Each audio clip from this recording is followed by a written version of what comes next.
Hello everyone, welcome to my channel. तो आज ये हमारा लेक्चर नंबर 3 है अप्लाइड मैथमेटिक्स का। तो आज के लेक्चर में हम लोग डिस्कस करेंगे COV के क्वेश्चंस को।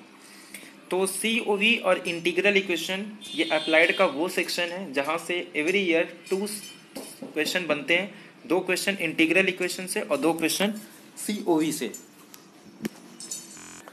और जिसमें से एक क्वेश्चन तो ऐसे होते हैं जो कि बहुत ही सिंपल होते हैं, चाहे वो COV की बात करूं या इंटीग्रल इक्वेशन की।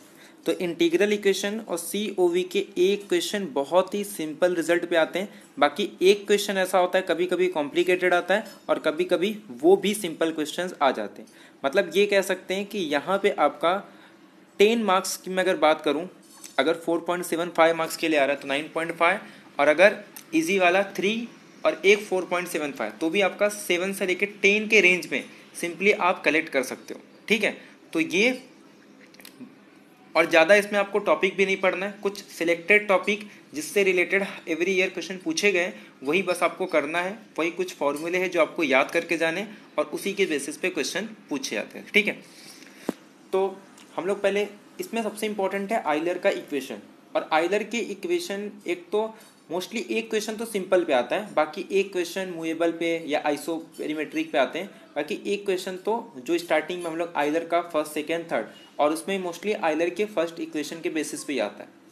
तो स्टार्ट करने से पहले जो भी वीडियो को फर्स्ट टाइम देख रहा है तो प्लीज़ पिछले सभी वीडियो का जो लिंक है वो डिस्क्रिप्शन बॉक्स में गिवन है। इसके अलावा टेलीग्राम ग्रुप पे ज्वाइन हो सकते हैं, वहाँ पे आपको PPT वगैरह मिल जाएगा। व्हाट्सएप ग्रुप या टेलीग्राम ग्रुप पे आप ज्वाइन हो सकते हैं, जहाँ पे आपको PPT और जो भी यूट्यूब के लिंक वगैरह सब वहाँ पे आपको मिल जाएंगे। और वीडियो के जो बाकी वीडियो है वो भी आप लोग देख सकते हैं। 60 डे चैलेंज में भी काफ़ी वीडियो है जिसका PDF भी आपको ग्रुप में मिल जाएगा। तो स्टार्ट करते हैं हम लोग आज का सेशन, कैलकुलस ऑफ वेरिएशन। तो कैलकुलस ऑफ वेरिएशन में होता क्या है, सबसे पहले मैं आपको बता दे रहा हूँ इसमें हम लोग करते क्या है। इसमें हमारे पास देखो ये I/Y ऑफ x, ये एक इंटीग्रल दिया है, उसके अंडर कुछ फंक्शन गिवन है। हमें क्या निकालना है, एक ऐसा कर्व फाइंड करना है जिसे हम लोग बोलेंगे एक्सट्रीमल। अब एक्सट्रीमल के नाम से ही पता चल रहा है कि या तो मैक्सिमा या तो मिनिमा। मतलब ये इंटीग्रल की वैल्यू किस कर्व के अंडर में मैक्सिमम होगी या मिनिमम होगी। तो एक कर्व फाइंड करना है, जो कर्व को पुट करने पे या तो हमको मैक्सिमा या मिनिमा मिलेगा, और अगर उसकी मैक्सिमल या मिनिमम वैल्यू फाइंड करनी है तो उस कर्व की वैल्यू यहाँ पुट कर देंगे और हमें मैक्सिमा या मिनिमा मिल जाएगा इस I/Y ऑफ x का। तो ये हम एक फंक्शनल है, इस फंक्शनल का हमको क्या फाइंड करना है, एक्सट्रीमल फाइंड करना है। और वो एक्सट्रीमल क्या होगा, एक कर्व होगा जिस कर्व के अगर हम लोग कर्व पुट करेंगे यहाँ पे तो हमको एक मैक्सिमा या मिनिमा होगी। मतलब ये सिंपल सा क्या एग्जांपल है मैक्सिमा और मिनिमा का, जैसे कि ऑप्टिमाइजेशन हम लोग करते थे वैसे इसमें भी सिंपल हमको क्या करना है, मैक्सिमा और मिनिमा कैलकुलेट करना है। और जिसके लिए हम लोग सिंपली क्या यूज़ करेंगे, 3 फॉर्म्स ऑफ आइलर इक्वेशन। ये आपके सामने 3 फॉर्म्स है आइलर इक्वेशन के, जो कि बहुत इंपॉर्टेंट है। पहला आपको कभी नहीं भूलना है क्योंकि मोस्टली क्वेश्चन इससे ही बन जाते हैं। अगर आपको कुछ नहीं पढ़ना है आइलर COV में तो कम से कम एटलीस्ट आइलर का फर्स्ट इक्वेशन आपको पढ़ के जाना ही जाना है। अगर आपको ऐसा लगता है कि नहीं कुछ नहीं पढ़ना है, आप खाली ये फॉर्म देख लो, ये f ऑफ x वहाँ पे लिखा होगा और इसमें पुट कर दो, और उसके बाद आपको एक डिफरेंशियल इक्वेशन सॉल्व करना है। कभी कभी आंसर में ही डिफरेंशियल इक्वेशन ही पूछा होता है और कभी कभी बाउंड्री कंडीशन गिवन होगी, जिस बाउंड्री कंडीशन को पुट करके हम लोग एक्सट्रीमल निकालते हैं। तो डिपेंड किस पे करता है, बाउंड्री कंडीशन पे। और दूसरी बात, कभी कभी ऐसा होता है कि हमारे पास एक्सट्रीमल गिवन होती है और सिर्फ हमें चेक करना होता है बाउंड्री कंडीशन।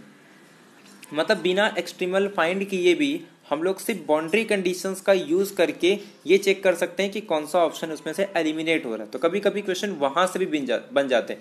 अगर आपने CO में कुछ नहीं पढ़ा, आप अगर यही भूल गए तो एटलीस्ट एक बार बाउंड्री पुट करके चेक कर लो कि कौन सा उसमें से सेटिस्फाई होगा। तो ये कुछ चीज़ें हैं जो आपको एग्जाम में ध्यान रखनी। याद रखना, कभी अगर हार्ड क्वेश्चन आ गया और आपसे क्वेश्चन नहीं बन रहे तो इसका मतलब आपको बाउंड्री कंडीशन पुट करके चेक करना है। तो ये आपको अच्छे से याद रखना है। मोस्टली हम लोग जितने भी क्वेश्चन आज डिस्कस करेंगे वो बहुत सारे क्वेश्चन सेकंड से भी कर सकते हैं, बट उसको हम लोग फर्स्ट से ही करेंगे क्योंकि फर्स्ट से वो ईजी हो जाता है। और दूसरी बात, आदत में भी रहता है। और एक चीज़, हम लोग 3 कंडीशन देखेंगे जब हम लोग बात करते हैं। यहाँ पे देखो 3 वेरिएबल है, x, y और y डैश। जिसमें x क्या है, independent variable, y dependent variable है, और जो y डैश है वो फर्स्ट डेरिवेटिव है डिपेंडेंट वेरिएबल y का। अब थोड़ा ध्यान से सुनो, कभी कभी ऐसा होता है कि फंक्शन जो है वो किस पे डिपेंड नहीं करता है, y पे डिपेंड नहीं करता है। अगर सपोज फॉर एग्जांपल कोई फंक्शन y पे डिपेंड नहीं कर रहा है, मतलब ये पार्ट जीरो हो गया। तो इसका मतलब डेरिवेटिव इस फंक्शन का जीरो है, और किसी भी फंक्शन का डेरिवेटिव अगर जीरो है तो सिंपल हम लोग क्या कहते हैं कि फंक्शन कांस्टेंट है। अगर फंक्शन कांस्टेंट है तभी जाके किसी फंक्शन का डेरिवेटिव जीरो होता है। इसका मतलब ये वाला जो पार्ट दिख रहा है del F by del Y dash की वैल्यू क्या आ जाएगी, एक कांस्टेंट आ जाएगा। कब? अगर फंक्शन में कहीं भी y टर्म्स प्रेजेंट नहीं होगा, यानी कि वो इंडिपेंडेंट होगा y पे। अगर f of X Y Y dash is equal to, अगर simple f X Y dash हो जाए, मतलब y पे डिपेंड नहीं कर रहा है, दैट मीन्स हम लोग ये कह सकते हैं कि वो फंक्शन, तो हम लोग आइलर के फर्स्ट इक्वेशन से ये कंक्लूजन कर सकते हैं कि ये जो टर्म है ये कांस्टेंट आएगा। इसी की बेसिस पे क्वेश्चन ये पूछा गया था, ठीक है। सेकेंड, अगर सपोज फॉर एग्जांपल कभी कभी क्या होता है फंक्शन में x का टर्म्स प्रेजेंट नहीं होता, मतलब वो डिपेंड नहीं कर रहा x पे, तो ये पार्ट जीरो, इसका मतलब इस अंदर वाले टर्म का फंक्शन डेरिवेटिव क्या हो जाएगा, जीरो। मतलब f minus Y dash del F by del Y dash, ये अगर फंक्शन कांस्टेंट है तब जाके उसका डेरिवेटिव जीरो होगा। तो ये भी हम कभी कभी यूज कर लेते हैं जब हमारा f जो है वो इंडिपेंडेंट रहेगा x पे, यानी कि x पे डिपेंड नहीं कर रहा। तो ये कुछ पॉइंट है आपको याद रखनी है। ऐसे ही फिर हम लोग इक्वेशन नंबर थर्ड में, अगर सपोज कभी कभी क्या होता है फंक्शन y और y डैश दोनों पे ही प्रेजेंट नहीं करता, मतलब डिपेंड नहीं करता है।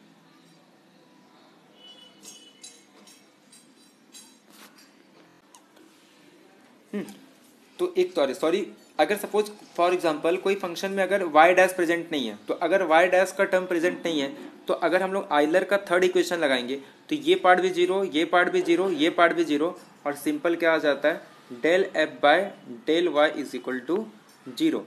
तो ये कुछ पॉइंट है जिसका यूज करके हम लोग डायरेक्टली एक्सट्रीमल फाइंड कर सकते हैं। तो पहला क्वेश्चन जो है वो तो हमारा ये जो मैंने आपको पहले बताया था कि अगर कोई फंक्शन y पे डिपेंड नहीं कर रहा है तो del F by del Y dash constant हो जाएगा। या फिर सेकेंड वाला कि अगर फंक्शन हमारा किस पे डिपेंड नहीं कर रहा है, x पे डिपेंड नहीं कर रहा है, तो f minus Y dash del F by del Y dash ये कांस्टेंट आ जाएगा। अब देखो क्वेश्चन नंबर 1 क्या कह रहा है कि एज्यूम अगर एक फंक्शन जो है वो ट्वाइस कंटिन्यूसली डिफरेंशिएबल फंक्शन है, g ऑफ y अगर एक फंक्शनल है इस फॉर्म का। अब ध्यान से देखो, इसमें कहीं भी y का टर्म प्रेजेंट है नहीं। अगर y का टर्म प्रेजेंट नहीं है तो आइलर का फर्स्ट इक्वेशन क्या कहता है कि del F by del Y dash की वैल्यू क्या आ जाएगी, कांस्टेंट।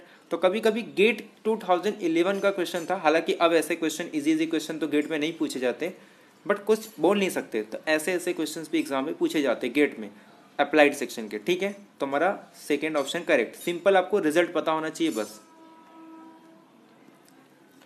अब नेक्स्ट क्वेश्चन देखो, अब इसके बाद से जो क्वेश्चन है वो सब कैलकुलेशन पार्ट है। तो एक काम करते हैं, ये सारे क्वेश्चंस को आप लोग नोट डाउन कर लो और उसके बाद एक एक करके हम लोग क्या करते हैं बोर्ड पे सबको समझेंगे। मैं आपको हर एक क्वेश्चन को पहले ही बता देता हूँ, जिसके बाद आप लोग बोर्ड पे हर एक क्वेश्चन को हम लोग सॉल्व करेंगे, ठीक है। अब देखो सेकेंड क्वेश्चन में क्या बोल रहे हैं कि Euler equation for the variational problem minimize, ठीक है। मतलब इस वेरिएशनल प्रॉब्लम को मिनिमाइज करने वाला आइलर इक्वेशन बताना है। तो हम लोग क्या करेंगे, आइलर इक्वेशन का यूज करके हम लोग एक डिफरेंशियल इक्वेशन बनाएंगे, ठीक है।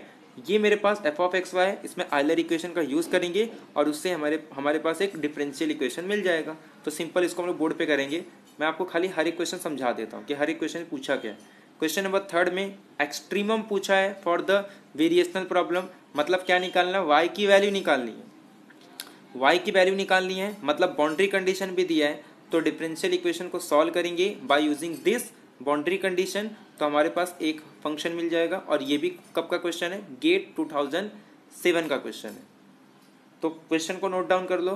क्वेश्चन नंबर 4 में देखो, सिंपल सा ये भी क्वेश्चन कैसा है, एक F of X Y dash दिया है, बाउंड्री कंडीशन गिवन है और एक एक्सट्रीमल निकालना है। और उसके बाद उसमें क्वेश्चन कंडीशन, मतलब क्वेश्चन पूछा है कि आई लीनियर। अब देखो आई ये है, मतलब हम लोग वाई को यहाँ पुट कर देंगे और जो भी वैल्यू आएगी उससे हम लोग करेंगे कि नॉट लीनियर लीनियर।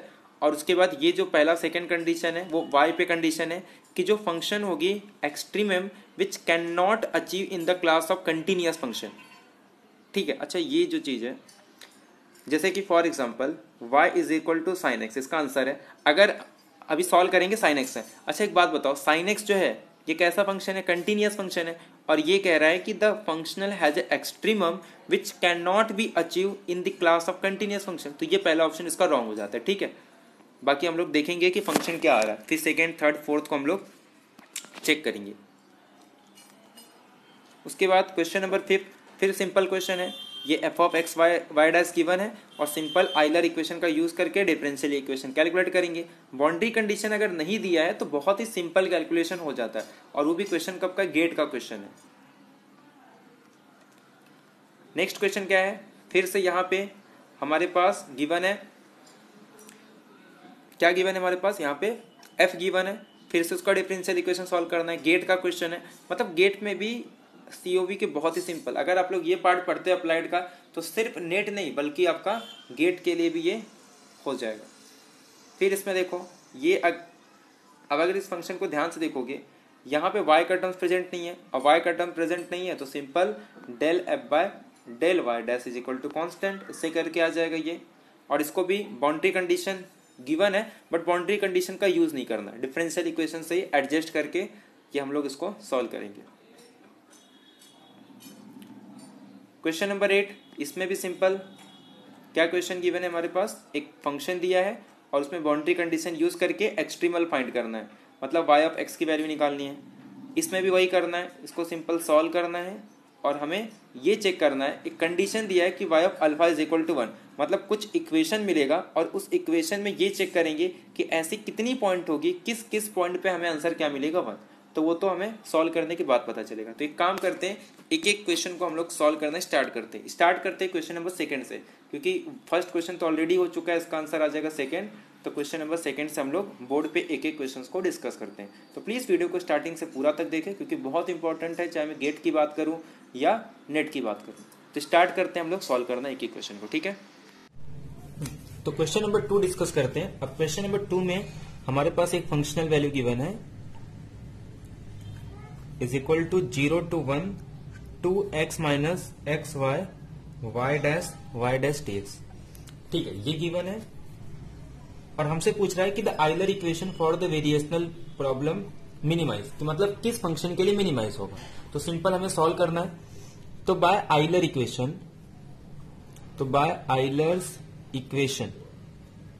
अब आइलर्स इक्वेशन क्या होता है, F Y minus D by D X del F by del Y dash.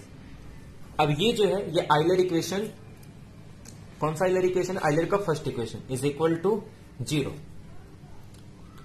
अब f को with respect to y partial differentiate करेंगे। अब ध्यान से देखो, यहां पे x का कोई टर्म नहीं है, यहां पे यहां पे कोई y का टर्म नहीं, यहां पे कोई y का टर्म नहीं, तो y का टर्म सिर्फ यहां पे, और जब इसको y के रिस्पेक्ट में डिफरेंशिएट करेंगे तो 1 होगा, तो सिर्फ क्या बचेगा हमारे पास, माइनस एक्स और y डैश, और उसके बाद minus D by D X of, अब इसको डिफरेंशिएट करना है with respect to y dash. अब थोड़ा ध्यान से देखो, यहां पे नहीं, अब ध्यान से सुनो, इसमें हम लोग कैसे करेंगे, जब इसको y के रिस्पेक्ट में आप डिफरेंशिएट करोगे तो ये 2 फंक्शन हो गया और दोनों में ही y डैश प्रेजेंट है, तो एक बार इसको एज इट इज रखूंगा, तो ये आ जाएगा 2x minus X Y minus Y dash. जब मैं इसको एज इट इज रखूंगा तो इसका जब मैं डेरिवेटिव करूंगा तो क्या हो जाएगा 1। सेकेंड, y डैश को जब मैं एज इट इज रखूंगा और ये इसका डेरिवेटिव 0, इसका डेरिवेटिव 0 और इसका डेरिवेटिव आ जाएगा -1, ठीक है, इज इक्वल टू 0। अब क्या बच रहा है हमारे पास, minus X Y dash minus D by D X. अब थोड़ा ध्यान से देखो, ये 2x minus X Y minus Y dash is equal to 0, ठीक है। इसके बाद minus X Y dash minus, अब जब इसको डिफरेंशिएट करेंगे तो ये सिंपल क्या आ जाएगा 2 माइनस माइनस प्लस। अब यहां पे जब हम लोग इसको डिफरेंशिएट करेंगे तो यहां पे क्या होगा, ये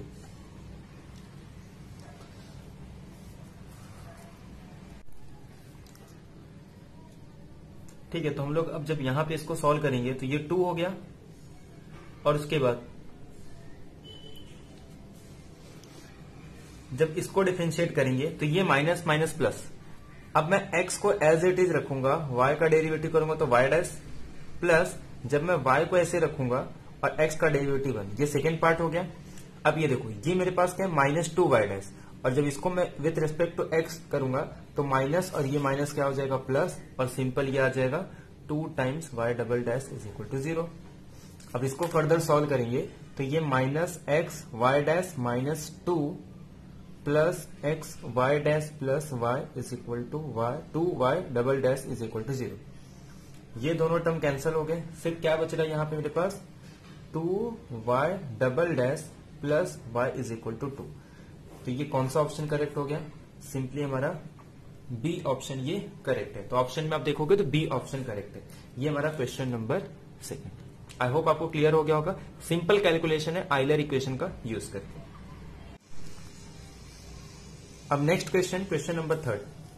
क्वेश्चन नंबर 3 हमारे पास, अगर मैं सिंपल एक्स वाई डैश की बात करूं तो ये मेरे पास आ रहा वाई डैश का square plus 2 Y dash minus 6 Y square, ये हमारे पास कैपिटल एफ हो गया। अब बाय आइलर इक्वेशन, फिर से आइलर इक्वेशन वो भी फर्स्ट वाला यूज करेंगे।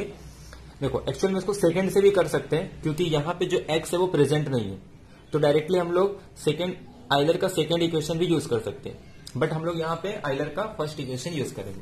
अब आइलर का फर्स्ट इक्वेशन क्या है? F Y minus D by D X, F को with respect to Y dash partially differentiate करना है और इज इक्वल टू 0। अब ध्यान से देखो, जब इसको y के रिस्पेक्ट में जब हम डिफरेंशिएट करेंगे तो यहां पे तो कोई प्रेजेंट नहीं है y का टर्म, यहां पे y का टर्म प्रेजेंट है, तो यहां पे y का टर्म प्रेजेंट है तो क्या आ जाएगा? ये सिंपल 2y डैश, यहां पे y का टर्म प्रेजेंट है तो ये हमारे पास आ जाएगा माइनस 32y। ठीक है, क्लियर है? यहां पे ये तो 0, इसको y के रिस्पेक्ट में डिफरेंशिएट करेंगे तो 1, तो 2y डैश कोएफिशिएंट बचेगा और यहां पे ये 2y और 16 से मल्टीप्लाई करेंगे तो minus 32 minus D by D X. और अब इसको जब y डैश के रिस्पेक्ट में डिफरेंशिएट करेंगे तो ये मेरे पास आ जाएगा 2y dash plus 2y is equal to 0। यहां पे 2y और ये 2y डैश, देयरफॉर अब ये क्या आ जाएगा? 2y dash minus 32y minus, जब इसको फिर से डिफरेंशिएट करूंगा तो ये मेरे पास आ जाएगा 2y डबल डैश और minus 2y dash is equal to 0। यहां से ये टर्म कैंसिल हो जाएगा और सिंपल जब मैं इसको सॉल्व करूंगा, सबको राइट साइड में लेके चले जाऊंगा या फिर -2 से डिवाइड कर देता हूं। जब -2 से डिवाइड करूंगा तो ये आ जाएगा y डबल डैश और ये मेरे पास आ जाएगा plus 16y is equal to 0। ठीक है, अब ये मेरे पास आ गया y double dash plus 16y is equal to 0। अब अगर मैं इसको सॉल्व करूंगा, ये सेकेंड ऑर्डर का लीनियर डिफरेंशियल इक्वेशन है, तो अगर मैं इसका ऑक्सिलरी इक्वेशन बनाऊंगा तो ये मेरे पास आ जाएगा m square plus 16 is equal to 0। तो यहां से m की वैल्यू आ जाएगी प्लस माइनस 4i। तो देयरफॉर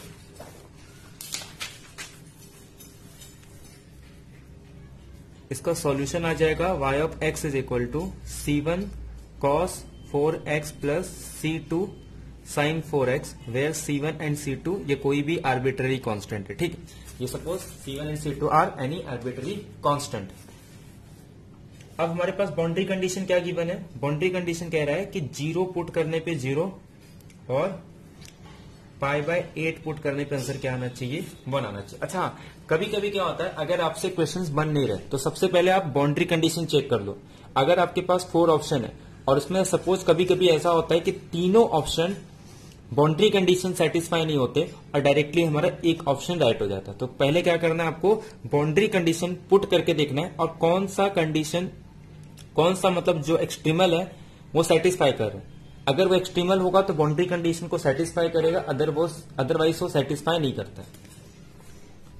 अब देखो 0 पुट करूंगा तो यहां से ये साइन तो 0 हो जाएगा और ये 1, तो c1 की वैल्यू आ जाएगी 0। तो therefore y of x is equal to c2 sin 4x। यहां से एक चीज तो क्लियर हो गया कि हमारा सेकेंड ऑप्शन या फर्स्ट ऑप्शन करेक्ट हो सकता है, बाकी थर्ड फोर्थ तो ऐसे ही एलिमिनेट हो गए। अब सेकेंड कांस्टेंट क्या कह रहा है कि π/2 पुट करने पे 1, मतलब ये 1, और जब मैं यहाँ पे π/8 पुट करूंगा तो ये क्या आ जाएगा sin π/2, और sin π/2 कितना होता है 1, तो यहां से c2 की वैल्यू 1 आ गई। तो y of x is equal to sin 4x, मतलब सिंपल सा क्वेश्चन था। और ये क्वेश्चन कब पूछा गया था? गेट 2007। तो आज मैं सारे क्वेश्चन जो डिस्कस करूंगा सब गेट के ही क्वेश्चन होंगे। इसके बाद जब हम लोग नेक्स्ट वीडियो सीओवी का लेंगे तो वहां पे नेट के क्वेश्चंस को डिस्कस करेंगे। तुम्हारा कौन सा ऑप्शन करेक्ट हो गया? ए ऑप्शन करेक्ट हो गया। ठीक है, तो क्लियर है आपको ये। अब नेक्स्ट क्वेश्चन देखो। नेक्स्ट क्वेश्चन भी आप सिंपल कैलकुलेट कर सकते हो कि हमारे पास अगर मैं एफ एक्स वाई डैश की बात करूं तो ये मेरे पास गिवन है। सिंपल में वाई डैश का स्क्वायर लिख सकता हूं माइनस वाई स्क्वायर। तो बाय आइलर इक्वेशन, आइलर का first equation F Y minus D by D X F Y dash is equal to 0। जब मैं इसको y के रिस्पेक्ट में करूंगा तो ये आ जाएगा -2y। जब मैं इसको y डैश के रिस्पेक्ट में करूंगा तो ये मेरे पास आ जाएगा 2y dash is equal to 0। तो therefore -2y minus 2y double dash is equal to 0। तो यहां से -2 से डिवाइड कर दूंगा तो ये आ जाएगा y double dash plus y is equal to 0। इसका ऑक्सिलरी इक्वेशन निकालेंगे तो ये आ जाएगा m square plus 1 is equal to 0। तो m की वैल्यू आ जाएगी यहां से प्लस माइनस आई। तो देयरफॉर जो सॉल्यूशन आएगा y of x is equal to sine X, जो कि एक यूनिक सॉल्यूशन है। तो जो corresponding Euler equation have a unique solution satisfying the given boundary condition. अभी चेक कर लेते क्या बाउंड्री कंडीशन को सेटिस्फाई कर रहा है। 0 पुट करने पे 0 आ रहा है, हाँ 0 आ रहा है। π/2 पुट करने पे आंसर आना चाहिए 1। तो क्लियरली π/2 पुट करने पे 1 आ रहा है। और ये कैसा फंक्शन है? एक यूनिक फंक्शन आ रहा है। तो therefore the corresponding Euler equation have a unique solution जो इस बाउंड्री कंडीशन को सेटिस्फाई करे, क्योंकि सारे कांस्टेंट इसमें एलिमिनेट हो गए। कांस्टेंट तो है ही नहीं।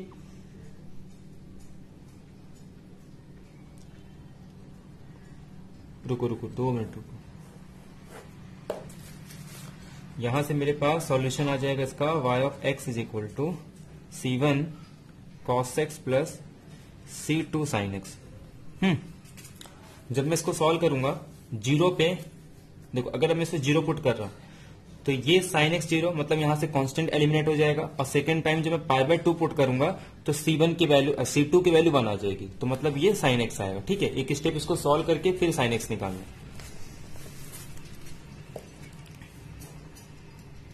तो देयरफॉर मेरा सेकेंड ऑप्शन करेक्ट हो जाएगा।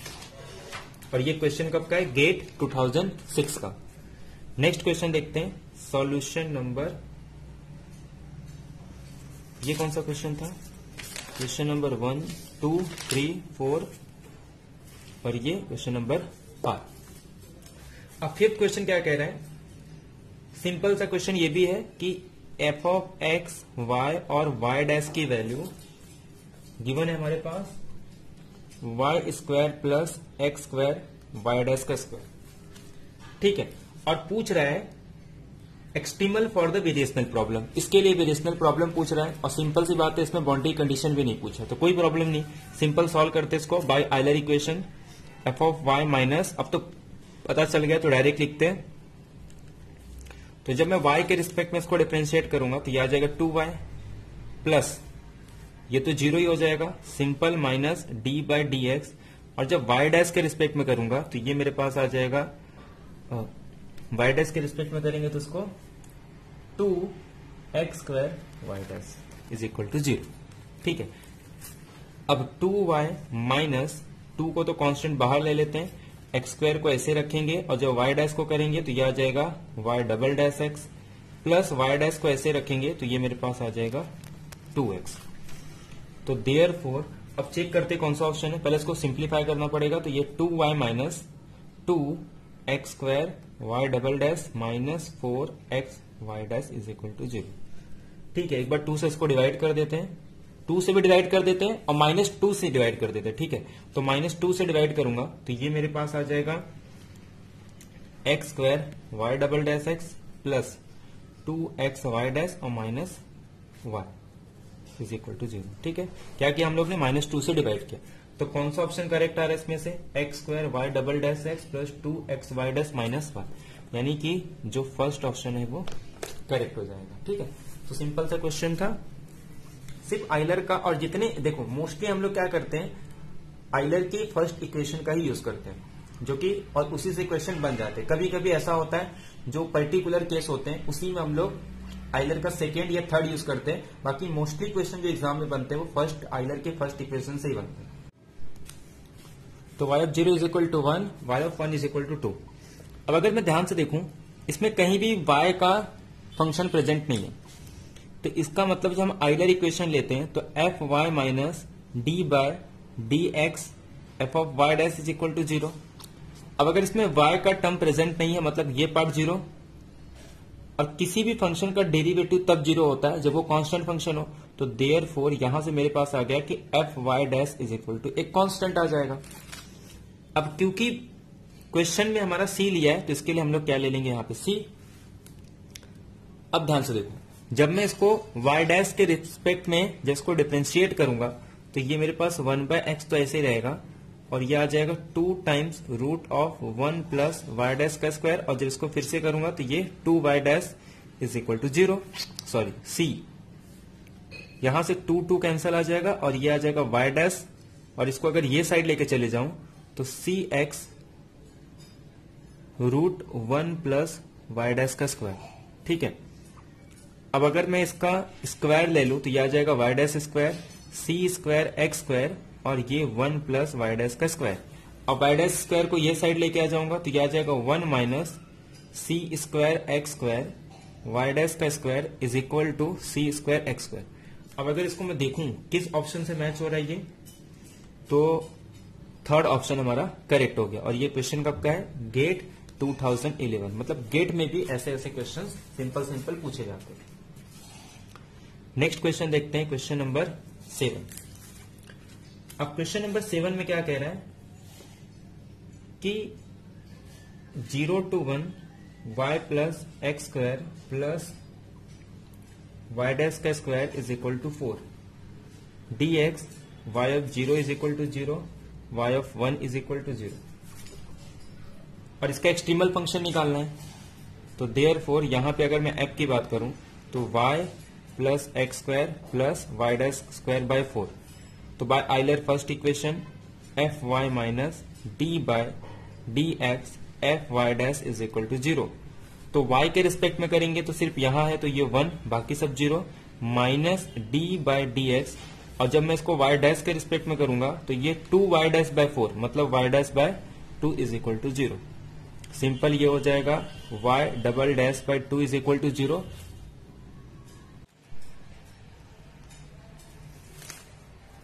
ठीक है, तो इसको सॉल्व करेंगे तो क्या आ जाएगा, ये 2 से इसको मल्टीप्लाई करेंगे तो 2 minus Y double dash is equal to 0।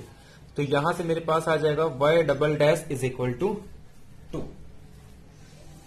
अब देखो क्वेश्चन क्या था हमारे पास, वाई डबल डैश आ गया। अब थोड़ा ध्यान से देखो, अगर मैं इसको एक टाइम इंटीग्रेट करूंगा तो यह आ जाएगा Y dash 2x plus suppose constant A आ गया, और फिर से इसको अगर इंटीग्रेट करेंगे तो ये एक्स स्क्वायर प्लस ए एक्स प्लस बी, ये हमारे पास आ गया y ऑफ x। अब बाउंड्री कंडीशन क्या गिवन है, ध्यान से देखना, 0 पे 0 आ रहा है मतलब b की वैल्यू 0, तो फर्स्ट बाउंड्री कंडीशन से ये आ गया। सेकेंड बाउंड्री कंडीशन क्या कह रहा है कि 1 पुट करने पर आंसर 0, मतलब 0 1 और ये a, तो यहां से a की वैल्यू आ जाएगी -1, हो गया सॉल्व। तो simple y of x is equal to X square minus X. अब ये देखो ये हमारा कौन सा ऑप्शन करेक्ट है, तो ऑप्शन नंबर 4 हमारा करेक्ट हो जाएगा। मतलब सिंपल कैलकुलेशन था, कोई भी इतना इसमें हेडेक नहीं था। अब लास्ट क्वेश्चन को डिस्कस करते हैं, इसके बाद एंड करते हैं हम लोग। तो last question 2 3 4 5 6 7, question number 8। I think numbering में कुछ प्रॉब्लम हो गया है। देखो ये क्वेश्चन नंबर 2 है, और ये क्वेश्चन नंबर 3, ये क्वेश्चन नंबर 4, और क्वेश्चन नंबर इसको 6 दे दो। ये क्वेश्चन नंबर 7 8 और क्वेश्चन नंबर हम लोग 9 डिस्कस कर लेते हैं। ठीक है, उसके बाद क्वेश्चन नंबर जो 5th बचा है वो भी डिस्कस कर लेते हैं, वो सिंपल है। एक काम करते हैं, पहले क्वेश्चन नंबर 5th को डिस्कस करते हैं। 5th में क्या गिवन था हमारे पास, simple y plus Y dash का स्क्वायर ये गिवन है, और क्या पूछा है हमारे पास, सेटिस्फाई कर रहा है किस डिफरेंशियल इक्वेशन को। अब अगर मैं आइलर का, ये सपोज मेरे पास एल है, आइलर का फर्स्ट इक्वेशन यूज करना है, तो F Y minus D by D X F of Y dash is equal to 0। अब अगर मैं इसको y के रिस्पेक्ट में डिफ्रेंशिएट करूंगा तो सिंपल क्या आ जाएगा, ये 2y प्लस वाई डैश, और y का फिर से डिफ्रेंशिएट करूंगा तो 1 minus D by D X. ऐसे ही जब इसको मैं किसके रिस्पेक्ट में करूंगा, y डैश के रिस्पेक्ट में करूंगा, सेम वही आएगा, ठीक है, इज इक्वल टू 0।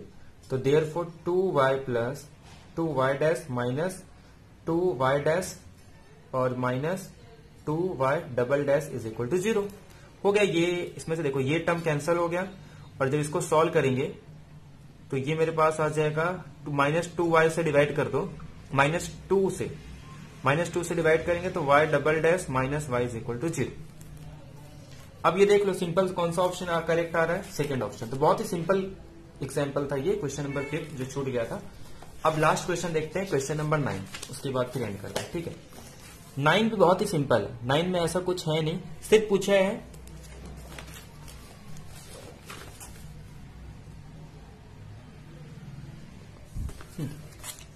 तो ये लास्ट क्वेश्चन हम लोग डिस्कस कर लेते हैं। हमारे पास यहाँ पे f गिवन है 3y square plus 2x cube y dash, और इसमें कंडीशन दिया है कि y ऑफ अल्फा की वैल्यू कितनी है 1। फिर से वही आइलर का first equation f of y minus D by D X F of y dash is equal to 0। अब अगर मैं इसको y के रिस्पेक्ट में डिफरेंशिएट करूंगा तो यहां पे तो y का टर्म प्रेजेंट ही नहीं है, सिर्फ यहां पे y का टर्म है, तो ये आ जाएगा सिंपल 6y। और जब मैं y डैश के रिस्पेक्ट में करूंगा तो ये 1 मतलब सिर्फ क्या आ जाएगा, minus D by D X of, यहां पे क्या आ जाएगा 2x cube is equal to 0। तो देयरफॉर 6y माइनस, और इसको डिफरेंशिएट करूंगा तो ये आ जाएगा मेरे पास 6x square is equal to 0। तो यहां 6 कैंसल, सिंपल आ जाएगा y of y is equal to X square. अब क्या कह रहा है कि y ऑफ अल्फा की वैल्यू सपोज 1 है, तो देयरफॉर x स्क्वायर की वैल्यू 1, तो x स्क्वायर की वैल्यू 1 किसके लिए आएगा, सिंपल प्लस और माइनस 1 के लिए, और यही ऑप्शन है पूछा है। तो थर्ड ऑप्शन में हमारे पास -1 और 1 है, बाकी फर्स्ट में -1 0 बोल रहा है, सेकंड में 0 1 बोल रहा है, थर्ड में -1 0 1, तो हमारा सिंपल सा थर्ड ऑप्शन करेक्ट हो जाएगा, ठीक है। तो ये सारे क्वेश्चन थे, 9 क्वेश्चन हम लोग ने डिस्कस किए। ये जो सिंपल आइलर के फर्स्ट इक्वेशन, सेकंड और थर्ड तो यूज नहीं किए, बट आइलर के फर्स्ट और सेकंड इक्वेशन सारे क्वेश्चन बन गए, ठीक है। तो ये थे हमारे 9 क्वेश्चन। तो आई होप आपको सारे क्वेश्चन क्लियर हो गए होंगे, किसी भी क्वेश्चन में कोई डाउट नहीं होगा। सिंपल सा क्वेश्चन था, सिर्फ हमने क्या क्या यूज किया, आइलर का फर्स्ट इक्वेशन यूज किया, और जो उसके रिजल्ट है जैसे मैंने बताया था कि किस पे डिपेंड करता है, किस पे डिपेंड नहीं करता, उसके बेसिस पे भी हमने 1-2 क्वेश्चन सॉल्व किए। तो मतलब मेन जो है वो आइलर का फर्स्ट इक्वेशन, सेकेंड और थर्ड को भी याद रखो, क्योंकि कभी कभी उससे भी क्वेश्चन डायरेक्टली बन जाते हैं। और कभी कभी ऐसा होता है कि जो हम लोग डिफरेंशियल इक्वेशन है वो एक इतना कॉम्प्लिकेटेड हो जाता है कि हम लोग फर्स्ट से सॉल्व नहीं कर पाते। ऐसे टाइम पे हमें क्या करना होता है, सेकंड का यूज़ करना होता है, और वो हमें समझ में आ जाना चाहिए कि यहाँ पे आइलर का फर्स्ट इक्वेशन नहीं यूज़ करेंगे, सेकंड कब, जब हमारा प्रॉब्लम बहुत ही कॉम्प्लिकेटेड हो जाएगा, और अगर डायरेक्ट सिंपल रिजल्ट पे हो रहा है तब यूज़ करेंगे। अदरवाइज हमेशा आइलर के फर्स्ट इक्वेशन से ही क्वेश्चन बनते हैं, ठीक है। तो नेक्स्ट वीडियो में हम लोग क्या डिस्कस करेंगे, नेक्स्ट टॉपिक जो है इससे रिलेटेड, इससे 2-3 और लेक्चर लेंगे, तो 3 से 4 लेक्चर में जितने भी टॉपिक नेट में आते हैं वो सारे कवर हो जाएंगे, ठीक है। तो आज के लेक्चर को हम लोग यही एंड करते हैं। हम लोग ने 9 क्वेश्चन डिस्कस किए, इसके बाद हम लोग हायर ऑर्डर डेरिवेटिव का, 2 डिपेंडेंट वेरिएबल को 1 से ज़्यादा होगा, इंडिपेंडेंट वेरिएबल 1-2 से ग्रेटर होगा, तो सारे इसके डिफरेंट केस देखेंगे। अगर आपको ये समझ में आ गया ना तो आगे का बहुत ही सिंपल है, क्योंकि सिर्फ इसी के बेसिस पे सिर्फ फॉर्मूले चेंज होंगे, बट उसको सॉल्व करने का जो मेथड है सबका सिमिलर है, ठीक है। तो ठीक है, फिर आज का वीडियो यही करते हैं, मिलते हैं नेक्स्ट लेक्चर में। Thank you very much, have a nice day.